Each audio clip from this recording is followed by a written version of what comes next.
First is mood stabilizers. Mood stabilizers. Mood stabilisers की classification में हमारा क्या आता है? Lithium, which we are discussing now. Second is sodium valproate, carbamazepine,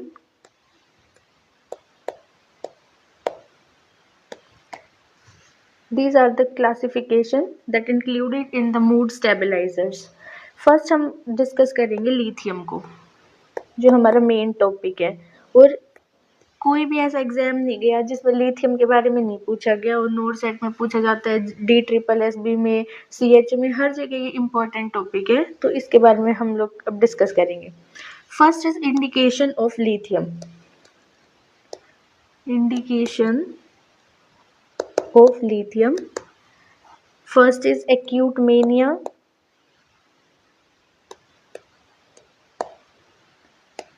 second is bipolar.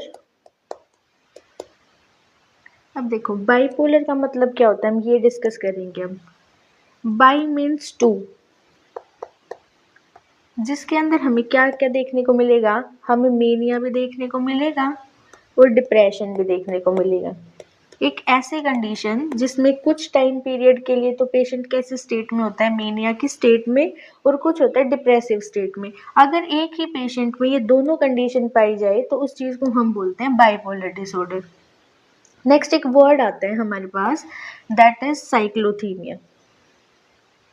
That is cyclothymia. Cyclothymia का मतलब होता है हमारा कि hypomania, hypomania with low depression, with low depression, कि पेशेंट के अंदर मेनिया भी कैसा है, कम वाला, और डिप्रेशन भी क्या है, कम। मतलब लो डिप्रेशन है और मेनिया भी कैसा है, कम स्टेट में है, तो उसको हम क्या बोलते हैं, साइक्लोथीमिया। अब हमें ये देखना है कि ये वाली जो कंडीशन है ना, ये 2 मंथ्स तक, पूरे साल में 2 महीने भी ऐसा नहीं होना चाहिए कि वो नॉर्मल स्टेट में आया हो। 2 महीने से भी ज़्यादा तक अगर वो नॉर्मल स्टेट में नहीं आता तो हम उसे साइक्लोथीमिया बोलते हैं। और ये कंडीशन कॉन्टिन्यूसली कितने साल तक रहनी चाहिए, 2 ईयर्स, कॉन्टिन्यूसली फॉर 2 ईयर्स। तो हम इस कंडीशन को क्या बोलते हैं, साइक्लोथीमिया, जिसमें हाइपोमेनिया विद लो डिप्रेशन देखने को मिलता है। 2 मंथ्स तक ये कंडीशन नॉर्मल नहीं होती पूरे साल में, प्लस 2 साल तक कॉन्टिन्यूसली अगर यही कंडीशन रहती है तो हम उसे बोलते हैं साइक्लोथीमिया। तो जो हमारा लिथियम है उसकी इंडिकेशन क्या क्या होगी, एक्यूट मेनिया, बाइपोलर, साइक्लोथीमिया। ओके, ये हमारे लिक्विड फॉर्म में है। देखो ये लिक्विड फॉर्म में, और ये उसमें भी आता है हमारे टैबलेट फॉर्म में भी। तो अगर वो टैबलेट फॉर्म में आ रहा है तो हम इसे क्या बोलते हैं, अगर वो टैबलेट की फॉर्म में आता है तो हम उसको बोलते हैं लिथियम कार्बोनेट, लिथियम कार्बोनेट। और अगर वो हमारे पास आता है लिक्विड की फॉर्म में, कैसी फॉर्म में आता है, लिक्विड की फॉर्म में आता है, तो हम उसको क्या बोलेंगे, लिथियम सिट्रेट। तो हमारे लिथियम की 2 फॉर्म्स हैं, that is 1 tablet, second is liquid, या फिर हम इसको सिरप बोल सकते हैं। तो अगर टैबलेट है तो उसको बोला गया है हमारा लिथियम कार्बोनेट, और अगर लिक्विड फॉर्म में है तो उसे क्या बोला गया है, लिथियम सिट्रेट बोला गया है। अब नेक्स्ट बात करते हैं कि जो मेनिया है, हमने मेनिया तो चीजें पढ़ ली है। नेक्स्ट है, हम बात करते हैं, हम मेन डिस्कस लिथियम का कहाँ कर रहे हैं, मेनिया के अंदर कर रहे हैं। तो मेनिया 2 टाइप का है, 1 is acute, second is chronic. सबको पता है मेनिया की 2 फॉर्म्स है, एक एक्यूट मेनिया है, एक क्रोनिक मेनिया है। अगर हम बात करते हैं कि एक्यूट मेनिया का ड्रग ऑफ चॉइस क्या है, ये क्वेश्चन पूछा गया है नोट सेट में। अगर बात करें कि एक्यूट मेनिया का ड्रग ऑफ चॉइस क्या है हमारा, तो diazepam, that is diazepam, and second is haloperidol, haloperidol. और एक्यूट मेनिया का ड्रग ऑफ चॉइस अगर पूछा जाए तो हमारा क्या आता है, लिथियम। तो ये क्वेश्चन बहुत ही इम्पोर्टेंट है, बहुत एग्जाम्स में पूछा गया है कि एक्यूट मेनिया का ड्रग ऑफ चॉइस क्या है और क्रोनिक मेनिया का ड्रग ऑफ चॉइस क्या है। अगर एक्यूट की बात करें तो डायज़ोपाम और हेलोपेरिडोल। ट्रिक क्या याद रख सकते हैं हम, ADH। इसको याद करने की ट्रिक है ADH। A से एक्यूट मेनिया, D से डायज़ोपाम एंड H से हेलोपेरिडोल। और क्रोनिक का कौन हो गया हमारा, लिथियम हो गया। नेक्स्ट बात करते हैं, यहाँ पे स्टार मार्क लगा के लिखो नोट करके। ये 5 स्टार क्वेश्चन है, पूछा जाएगा कोई भी आप कॉम्पिटिटिव एग्जाम दो नर्सिंग का। बहुत ही इंपॉर्टेंट लाइन है, before giving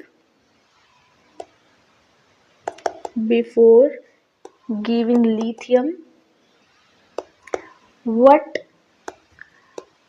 type of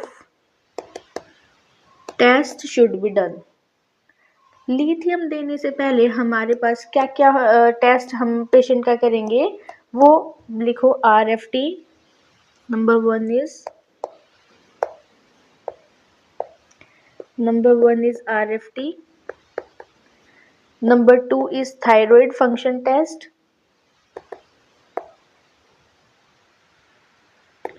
thyroid function test. Third is cardiac function. Cardiac function क्यों देख रहे, क्योंकि कहीं ना कहीं वो हमारी ECG को कॉम्प्रोमाइज करेगा, तो हमें क्या चाहिए, कार्डिक फंक्शन चेक करना है और इसमें आ जाएगा ECG। Fourth one is electrolyte, क्योंकि लिथियम किसके किसके साथ रिजेंबल करता है, सोडियम के साथ। तो आगे इसका हम पूरा डिटेल पढ़ेंगे।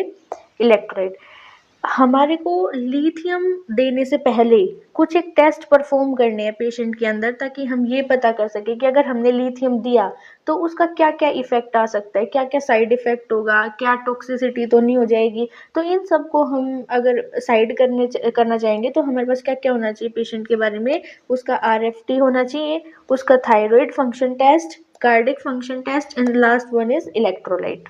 ये बात थी बिफोर की। अब बात करते हैं नेक्स्ट, स्टार मार्क लगाओ 5 स्टार क्वेश्चन।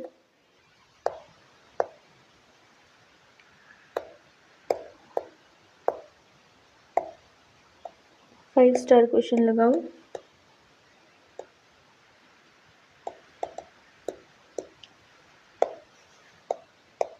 ठीक है। आफ्टर गिविंग लिथियम, वो बात कर रहे थे हम लिथियम देने से पहले, और अब हम बात कर रहे हैं लिथियम देने के बाद हमें क्या क्या चेक करना है। मान लो आज डे 1 है, तो डे 1 पे हमने पेशेंट को लिथियम दिया, जिसकी वैल्यू रही हमारी एग्जाम्पल के लिए that is less than 1.5 mg milli equivalent per litre. ठीक है, डे 1 पे जैसे ही हमने लिथियम दिया, हमने चेक कर लिया कि वैल्यू कितनी है, less than 1.5 milli equivalent per litre.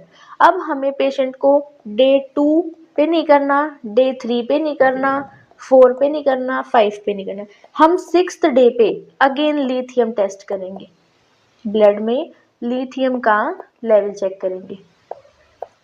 ये हमारा है, ये चीज़ें हमें याद रखनी है कि हमें पेशेंट को देने के बाद, लिथियम देने के बाद डे 1 पे लिथियम का चेक होना चाहिए बॉडी में लेवल, और हमारा नेक्स्ट होना चाहिए लिथियम के 6th डे पे। ये दोनों टाइम, दोनों डेज याद रखने हैं, 1st डे पे एंड 6th डे पे हमें लिथियम का लेवल ब्लड में चेक करना है।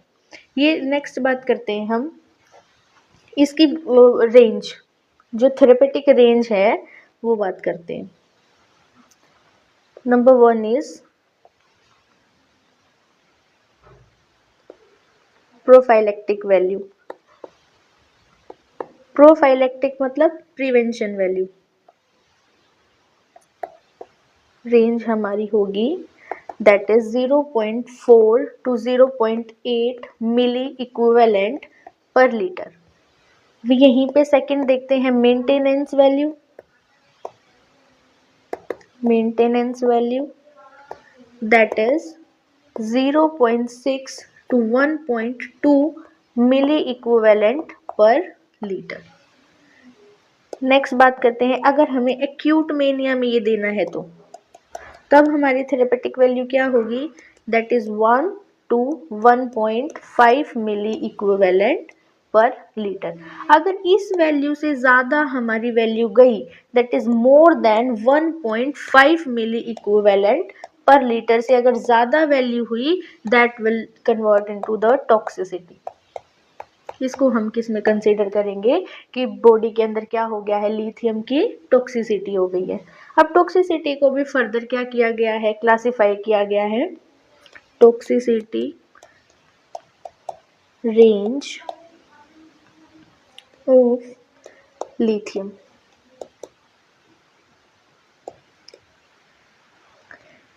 नंबर 1 इज, बात करें mild to moderate, mild to moderate, तो हमारी वैल्यू कितनी है कि हम किस माइल्ड टू मॉडरेट टॉक्सिसिटी कब कहेंगे हम, जब हमारा लेवल कितना होगा 1.5 to 2 milli equivalent per litre. अब माइल्ड में भी कुछ ना कुछ तो साइन एंड सिम्टम्स तो शो करेगा ही वो बॉडी के अंदर। अगर टॉक्सिसिटी हो गई है माइल्ड से मॉडरेट की ओर, तो उसकी वैल्यू तो मैंने बताया 1.5 to 2 milli equivalent per litre, और ये होने के बाद कुछ sign and symptoms body show करेगी, तो उसकी बात करते हैं हम, that is nausea, vomiting, abdominal pain, ataxia and nystagmus। Okay, ये है हमारा first mild to moderate toxicity में क्या क्या साइन एंड सिम्टम शो कर रहा है, nausea, vomiting, nystagmus and ataxia. Next is second number, moderate to severe. Moderate to severe toxicity में क्या होगा, लेवल तो चला जाएगा 2 to 2.5 milli equivalent per litre. Sign and symptoms क्या क्या शो कर देगा, deep tendon reflex, tendon reflex कैसा हो जाएगा हमारा, हाइपर एक्टिव, हाइपर एक्टिव। दूसरा, कन्वल्जन्स भी आ सकते हैं, ये हमारा देखने को मिलेगा जब बॉडी के अंदर मॉडरेट टू सीवियर टॉक्सिसिटी होगी। Next is third, severe toxicity, severe toxicity. इस कंडीशन में वैल्यू कितनी चली जाएगी, more than 2.5 milli equivalent per litre. Sign and symptoms क्या क्या शो करेगा, कन्वल्जन्स तो आएंगे ही आएंगे। नेक्स्ट, कोमा में भी जा सकता है पेशेंट, रीनल फेलियर कर सकता है, and last one is death. अगर 2.5 मिली इक्विवेलेंट पर लीटर से ज़्यादा लेवल हो गया है ब्लड में, तो कन्वर्जन कर सकता है, कोमा में जा सकता है, रीनल फेलियर करा देगा, एंड फाइनली क्या हो सकती है, पेशेंट की डेथ हो सकती है। ये हमने पढ़ा कि जो लिथियम है उसका ब्लड में टॉक्सिसिटी कैसे कराता है, वो कितने लेवल पे कौन सी टॉक्सिसिटी है, मॉडरेट है, माइल्ड है या फिर सीवियर है, और उनके साथ में क्या पढ़ लिया, अलग अलग side effects, sign and symptoms. Next बात करते हैं, अगर एक बार टॉक्सिसिटी हो गई तो उसको मैनेज कैसे करना है, मैनेजमेंट ऑफ लिथियम टॉक्सिसिटी। ये स्टार मार्क करके लिखो, दैट इज पॉलीस्टाइरीन सल्फोनेट। आप पूछोगे कि ये मैडम इसको देने का फायदा क्या होगा, ऐसा क्या करेगा ये बॉडी में, तो जो लिथियम का एब्जॉर्प्शन है, जो लिथियम का एब्जॉर्प्शन है बॉडी में, उसको कम कर देगा, उसको क्या कर देगा, कम कर देगा। नेक्स्ट हम क्या करा सकते हैं, जो फाइनल होता है, मतलब जो बेस्ट तरीका है टॉक्सिसिटी को कम करने का, दैट इज, इसको भी स्टार मार्क करके लगाओ, लिखो next, that is haemodialysis. Haemodialysis, और ये सबसे ज़्यादा इफेक्टिव कब काम करेगा, सीवियर कंडीशन में। अगर सीवियर टॉक्सिसिटी होगी है लिथियम की, तो हमें क्या करना है हीमोडायलिसिस। और मेन हमें चीज़ें क्या देनी है, that is the polystyrene sulfonate. क्या करेगा बॉडी के अंदर, लिथियम के एब्जॉर्प्शन को कम कर देगा। अगर लिथियम कम एब्जॉर्ब होगा तो अपने आप टॉक्सिसिटी उसकी क्या हो जाएगी, डिक्रीज हो जाएगी। नेक्स्ट बात करते हैं कि ये लिथियम काम कैसे कर रहा है। हमने अभी तक देख लिया, इसका टॉक्सिसिटी रेंज देख लिया, प्रोफाइलेक्टिक रेंज देख ली, थेरेपेटिक रेंज देख ली। अब हम बात करते हैं कि ये काम कैसे कर रहा है।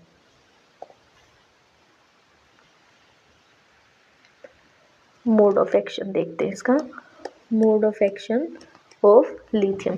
पहली चीज ये भी स्टार मार्क करके लगाओ, ये क्वेश्चन भी पूछा गया है कि लिथियम को हमेशा कैसे दिया जाएगा, lithium always given with food, हमेशा खाने के साथ देना है। अब देखो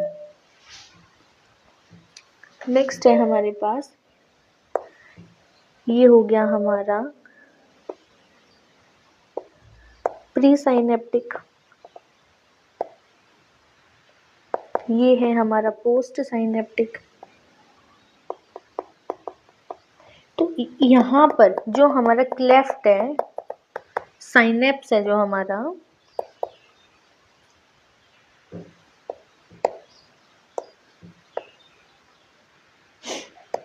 यहाँ पे एपिनेफ्रीन को कम एब्जॉर्ब कराएगा। ये हमारा क्या हो गया। दूसरा क्या करेगा, पोस्ट साइनेप्टिक पे यहाँ पे डिक्रीज सेरोटोनिन एब्जॉर्प्शन।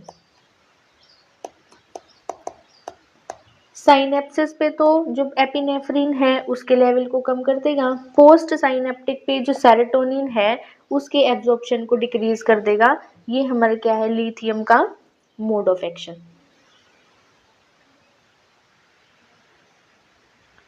नेक्स्ट बात करते हैं, ट्रिक के साथ देखेंगे लिथियम के साइड इफेक्ट्स को। साइड इफेक्ट्स, ये भी ट्रिक देखो, अभी इसकी ट्रिक बताते हैं। लिथियम से याद रखना है इसको भी, LITHIUM, लिथियम। फर्स्ट L का मतलब क्या है, लॉस ऑफ हेयर, या हम इसको सेकंड में क्या बोल सकते हैं, दैट इज एलोपेशिया। और L का इसी का मतलब है लॉस ऑफ एपेटाइट। जब पेशेंट के पास जाएंगे तो वो क्या बोलेगा कि उसको भूख नहीं लग रही है, लॉस ऑफ एपेटाइट। I का मतलब है इंक्रीज ल्यूकोसाइड काउंट। जो हमारा WBC है उसका क्या हो जाएगा, नंबर इंक्रीज हो जाएगा। T से याद रखना है तीन चीजें, पहला टेरेटोजेनिक,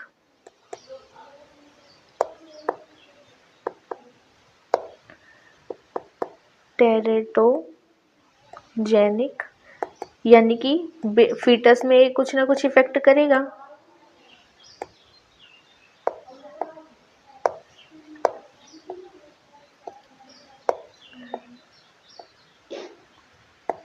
फीटस में कोई ना कोई एबनॉर्मेलिटी करेगा। दूसरे T से याद रखना है टेस्ट, टेस्ट कैसा आएगा, मेटालिक। और थर्ड से याद रखना है ट्रेमर। अब सबसे इंपॉर्टेंट क्वेश्चन पूछा जाता है इस ट्रेमर पे, जो most common side effect of lithium है वो क्या माना जाता है, हमारा ट्रेमर्स माना जाता है। नेक्स्ट इज H से हाइपोथायरॉयडिज्म,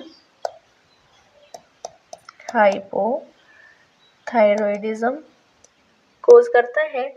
U और I दोनों से याद रखना है increase urine output, increase urine output, and M is maternal effect.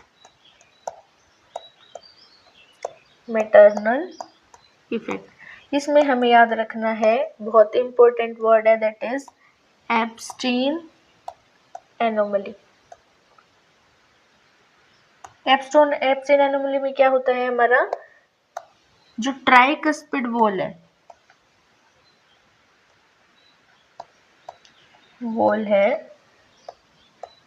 उसका एट्रेशिया हो जाता है। ठीक है, ये बात हमारी क्या थी, साइड इफेक्ट की, जिसको हमने कौन सी ट्रिक से याद किया, इसी के नाम से, दैट इज लिथियम। लिथियम में एल, लॉस ऑफ हेयर, जिसको हम एलोपेसिया बोलते हैं। Next is loss of appetite. I से हो गया इंक्रीज ल्यूकोसाइट, यानी कि WBC का नंबर इंक्रीज हो जाएगा बॉडी में। टी से teratogenic, metallic taste and tremor. Tremor को most common side effect of lithium में इंक्लूड किया जाता है। ये बहुत बार ये वाला क्वेश्चन पूछा गया है। नेक्स्ट बात करते हैं, एच से हाइपोथायरॉयडिज्म कोज कर सकता है। यू और आई दोनों को मिला के increase urine output, and M is maternal effect. Maternal effect में बेबी को क्या कर देगा, वो Ebstein anomaly, that is tricuspid valve atresia. Next बात करते हैं, कुछ ऐसे फैक्टर्स हैं जो लिथियम की टॉक्सिसिटी को बढ़ाने में एक बहुत ही अहम रोल प्ले करता है। वो देखो, फैक्टर्स increase lithium toxicity। कौन कौन से फैक्टर्स हैं? अब जो हमारा लिथियम है ना, वो किससे रिजेंबल करता है, सोडियम से रिजेंबल करता है। यानी कि जो इसका स्ट्रक्चर है और सोडियम का स्ट्रक्चर है, आपस में एक जैसा है। यानी कि अगर रिसेप्टर की शेप हमारे पास ऐसी है, तो जो हमारा लिथियम है उसका शेप भी ऐसा है, और जो हमारा सोडियम है उसका शेप भी ऐसा है। ये हमारा क्या हो गया, रिसेप्टर। ठीक है, इन दोनों की शेप एक जैसी है, एक दूसरे के साथ रिजेंबल करते हैं। तो रिसेप्टर को अगर लिथियम जाएगा तो उसको क्या लगेगा, सोडियम है। सोडियम भी जाएगा तो उसको क्या लगेगा, लिथियम है। तो अगर बॉडी के अंदर हाइपोनेट्रेमिया हो जाता है, दैट इज हाइपोनेट्रेमिया।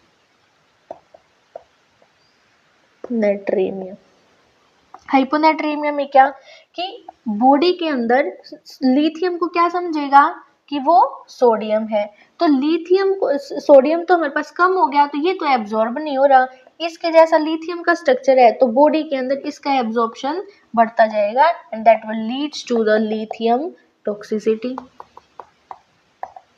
इसीलिए अगर पेशेंट के अंदर, हमने क्या पढ़ा था कि अगर हाइपोनेट्रेमिया है, इस कंडीशन में हमें क्या नहीं करना, पेशेंट को लिथियम नहीं देना, that will leads to the lithium toxicity. Next is dehydration. Dehydration भी कहीं ना कहीं क्या कर रहा है, सोडियम के लेवल को तो कम कर रहा है, वाटर के लेवल को भी कम कर रहा है, प्लस जो एब्जॉर्प्शन है किसका बढ़ जाएगा, लिथियम का बढ़ जाएगा, तो वो टॉक्सिसिटी कोज कर देगा। नेक्स्ट इज, अगर पेशेंट को, कुछ इंपॉर्टेंट पॉइंट्स याद रखना,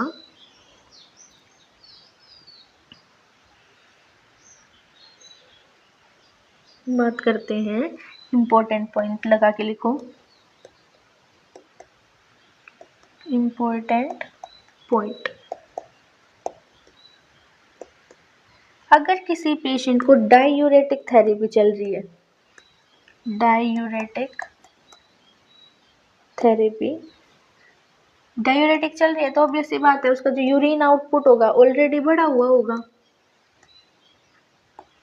ऑलरेडी पेशेंट किस में जा सकता है, डिहाइड्रेशन वाली स्टेट में जा सकता है। तो इस कंडीशन में हम कभी भी क्या नहीं देते, पेशेंट को लिथियम नहीं देंगे। Next is second important point, if patient with renal failure. अब रीनल फेलियर है, सोडियम को बाहर नहीं निकाल रहा, या लिथियम को ज़्यादा एब्जॉर्प्शन में एब्जॉर्ब करा रहा है, बॉडी से बाहर नहीं निकाल रहा, तो हमारी कहीं ना कहीं अगर किडनी फेल है, तो हमारा जो एब्जॉर्प्शन है और जो एक्सक्रीशन है absorption rate and excretion rate वो क्या हो जाएगा, कॉम्प्रोमाइज हो जाएगा।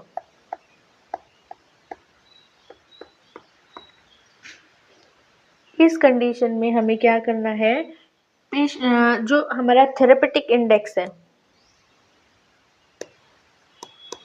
थेरेपेटिक इंडेक्स है वो कितना हो जाएगा, 4 मिली इक्विवेलेंट पर लीटर, यानी कि हमें ज़्यादा अमाउंट ऑफ लिथियम का क्या करना पड़ेगा, ज़रूरत पड़ेगी। नेक्स्ट बात करते हैं, हमने ये सारी चीज़ें देख ली, कुछ इंपॉर्टेंट पॉइंट्स हैं, अब बात करते हैं दैट इज कॉन्ट्राइंडिकेशंस। कॉन्ट्राइंडिकेशन किस किस, अब आप लोग खुद बताओ, हमने ऊपर इतनी सारी चीज़ें पढ़ी तो किस किस कंडीशन में हम नहीं देंगे, हमारा किसको, लिथियम को नहीं देंगे। तो बात करते हैं, first is cardiac anomaly. Cardiac anomaly की कंडीशन में हम नहीं देंगे। दूसरा है हमारे पास सीजर, या सीजर आ रखे हो पेशेंट को, पहले ऑलरेडी सीजर हो। Third is renal failure. Fourth is thyroid disease. Thyroid में भी मेन चीज हमें याद रखनी है हाइपोथायराइडिज्म, क्योंकि साइड इफेक्ट वो क्या कर रहा है, हाइपोथायराइडिज्म कोज कर रहा है। और अगर पेशेंट को पहले से ही हाइपोथायराइडिज्म है तो कंडीशन कैसी हो सकती है, वर्सन हो सकती है। Fifth is pregnancy. प्रेगनेंसी में मैंने क्या बताया था, एब्स्टेन एनोमली।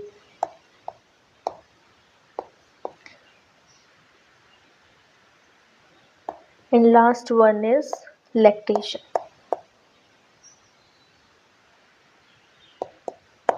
ये हमारा क्या है, पूरा लिथियम। स्टार्टिंग से एक बार हम देख लेते हैं हमने क्या क्या चीजें पढ़ी।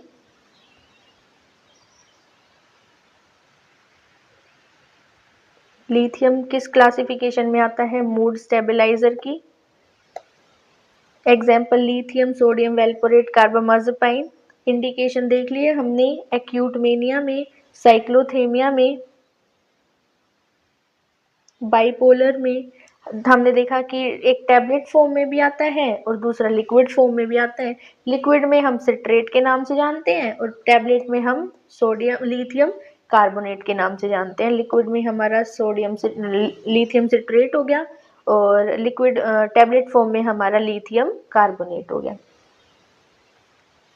नेक्स्ट इज मेनिया का देख लिया, एक्यूट फॉर्म होती है, क्रोनिक फॉर्म। क्रोनिक का ड्रग ऑफ चॉइस लिथियम है।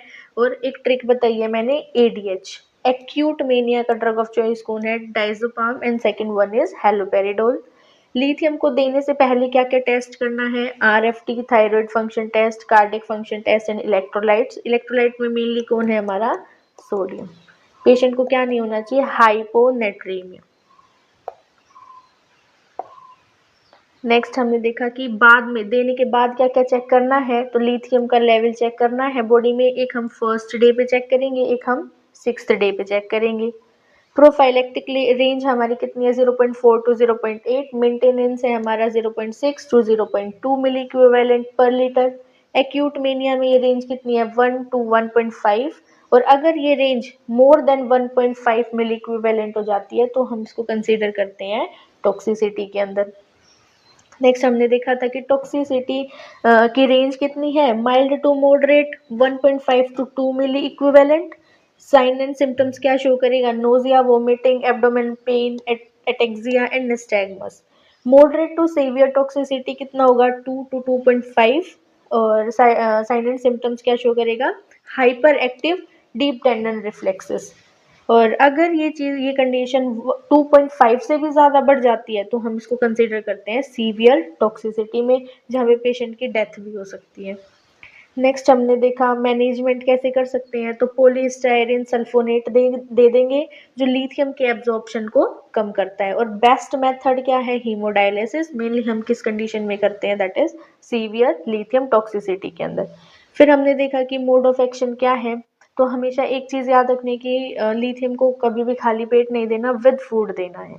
दूसरा जो हमारा साइनेप्टिक क्लेफ्ट है उस पे तो एपिनेफ्रिन को डिक्रीज कराता है, और पोस्ट साइनेप्टिक पे सेरोटोनिन के एब्जॉर्प्शन को डिक्रीज कराता है। ये इसका मोड ऑफ एक्शन था। Next one is important points देखिए, अगर पेशेंट को डायूरेटिक थेरेपी चल रही है, यूरिन आउटपुट ऑलरेडी ज़्यादा है, डिहाइड्रेशन स्टेट में गया है पेशेंट, तो लिथियम को हम अवॉइड करते हैं। दूसरा, अगर पेशेंट रीनल फेलियर वाला है तो इस कंडीशन में जो थेरेपेटिक इंडेक्स है वो कितना चला जाएगा, that is more than 4 milli equivalent per litre. इन सारी कंडीशन से हमने देख लिया कि कॉन्ट्रा इंडिकेशन क्या क्या होंगे। कार्डिक एनोमली में नहीं देना, सीजर्स में, रीनल फेलियर में, थायराइड फंक्शन टेस्ट, प्रेगनेंसी में क्यों, क्योंकि एब्स्टेन एनोमली करा रहा है, and last one is lactation. This is all about the lithium and lithium toxicity. Next topic हम देखते हैं हमारा डिगॉक्सिन। मैं दोनों चीज़ें साथ में क्यों करा रही हूँ, क्योंकि जो लिथियम है वो बहुत ज़्यादा रिजेंबल करता है हमारे डिगॉक्सिन से।